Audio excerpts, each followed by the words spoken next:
Selamat sore semuanya.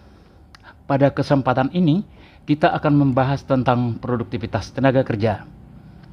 Untuk teman-teman yang belum tekan subscribe, hayo ditekan dulu tombol subscribe dan tombol lonceng agar tidak ketinggalan informasi berikutnya. Produktivitas tenaga kerja adalah suatu konsep universal yang menciptakan lebih banyak barang dan jasa bagi kehidupan manusia dengan menggunakan sumber daya yang sangat terbatas. Hasil nyata maupun fisik atau barang-barang atau jasa dengan input yang sebenarnya. Produktivitas juga diartikan sebagai tingkatan efisiensi dalam memproduksi barang atau jasa, dan produktivitas juga diartikan sebagai satu, perbandingan ukuran harga bagi masukan dan hasil. Yang kedua, perbedaan antara kumpulan jumlah, pengeluaran dan masukan yang dinyatakan dalam satuan unit umum. Pengukuran produktivitas tenaga kerja biasanya adalah produktivitas, yaitu output per input. Ya, untuk mengukur produktivitas kerja dari tenaga kerja manusia, operasi mesin, maka formulasi berikut bisa dipakai untuk maksud itu. Produktivitas adalah total keluaran. Nah, konsep dasar sistem industri modern, proses industri harus dipandang sebagai suatu perbaikan terus-menerus. Ya, yang dimulai dari sederet siklus sejak awal ide untuk menghasilkan suatu produk, pengembangan produk, proses produksi, sampai distribusi kepada pelanggan. Perbaikan informasi bisnis modern harus mencakup keseluruhan sistem industri, mulai dari masuknya input sampai dengan penyerahan produk. Konsep dasar sistem produksi. Industri modern yang berada dalam proses global sangat memperhatikan menganut konsep produk bukan sekedar sebagai aktivitas mentransformasikan input menjadi output, tetapi mengandung konsep produksi sebagai aktivitas penciptaan nilai tambah. Sistem produksi dan sistem produktivitas. Dalam kegiatan industri produksi adalah mengubah bahan-bahan dari sumber-sumber menjadi hasil yang diinginkan oleh konsumen. Hasil itu dapat berupa barang ataupun jasa. Produksi terkait dengan tanggung jawab manajer. Produksi adalah membuat keputusan-keputusan penting untuk mengubah sumber manusia hasil dapat dijual. Keputusan tersebut mencakup keputusan yang berhubungan dengan desain dari sistem produksi, keputusan yang berhubungan dengan operasi dan pengendalian sistem tersebut baik dalam jangka panjang maupun dalam jangka pendek. Sistem produksi manufaktur terdiri dari desain produksi, pemilihan atau penentuan peralatan, sistem desain tugas, lokasi dari peralatan produksi, dan layout fasilitas tersebut. Sifat proses produksi, proses ekstraktif dan proses analitik, proses fabrikasi dan proses sistematis. Jangka waktu produksi. Dalam hal ini proses produksi digolongkan menjadi dua macam, yaitu proses produksi secara terus-menerus atau continuous production, proses terputus-putus atau intermediate process. Sifat produksi. Pertama, produk standar dan produk pesanan. Kegiatan produksi. Keputusan-keputusan yang berkaitan dengan kegiatan dan pengendalian sistem produksi akan menentukan peningkatan efisiensi operasionalnya, merencanakan dan pengawasan kuantitas dan kualitas produk dan kemampuan sistem tersebut.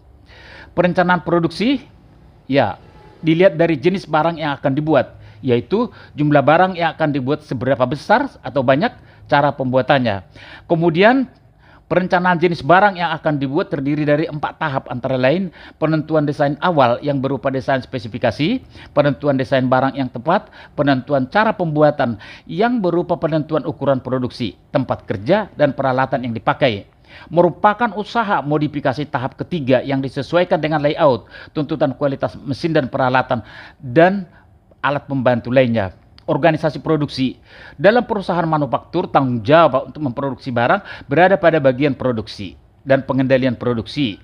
Ya, production control merupakan serangkaian produk yang bertujuan untuk mengkoordinir semua elemen proses produksi. Pembahasan masalah pengendalian produksi ini akan dibatasi pada jenis pengendalian produksi, tahap-tahap dalam pendekatan produksi, alat yang akan dipergunakan. Sedangkan analisis jaringan kerja atau metode jalur kritis terdiri dari jaringan kerja network, jalur kritis critical path, dan aktivitas. Pengendalian persediaan meliputi risiko hilang dan rusaknya, biaya pengendalian, pengawasan tinggi, risiko usang, uang yang tertanam di persediaan terlalu besar sehingga persediaan harus dikendalikan sedemikian rupa. Pemeliharaan peralatan produksi. Fungsi pemeliharaan dan perbaikan peralatan sangat memegang peranan penting.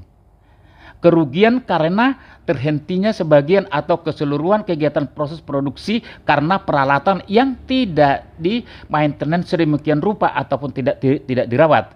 Kerugian karena keterlambatan pengiriman barang. Perusahaan terpaksa membayar klaim karena penyerahan yang tidak tepat. Kemudian memperebutkan kengganan para pelanggan untuk memesan kembali. Artinya kesempatan bagi perusahaan akan terbuka kehilangan ya para pelanggannya karena keterlambatan dalam pengiriman barang. Terdapat dua sistem untuk mengorganisasi pemeliharaan, yaitu sistem desentralisir dan sistem sentralisasi. Masing-masing kedua cara tersebut memiliki kebaikan dan kelemahan. Pengawasan kualitas dan inspeksi. Kualitas produk yang akan dipasarkan harus benar-benar sesuai dengan standar jika tidak ingin kehilangan para pelanggan. Tahap pengawas kualitas produk yaitu penentuan kebijakan, tahap penentuan desain teknis, tahap pembuatan, tahap penggunaan. Lalu kemudian ke lokasi dan layout pabrik. Lokasi dan layout pabrik biasanya juga terkait dengan produktivitas tenaga kerja. Nah, untuk itu, faktor yang perlu dipertimbangkan dalam menentukan lokasi pabrik baru yaitu satu, apakah akan dekat pasar, dekat dengan bahan baku, ongkos transportasi, penyediaan tenaga kerja, penyediaan sumber daya atau energi, lingkungan sekitar atau iklim. Nah, untuk itu perlu diperhatikan cara-cara penentuan lokasi pabrik. Yang pertama, secara kualitatif. Ya, yang perlu diperhatikan misalnya mengapa harus menentukan dalam lokasi tertentu.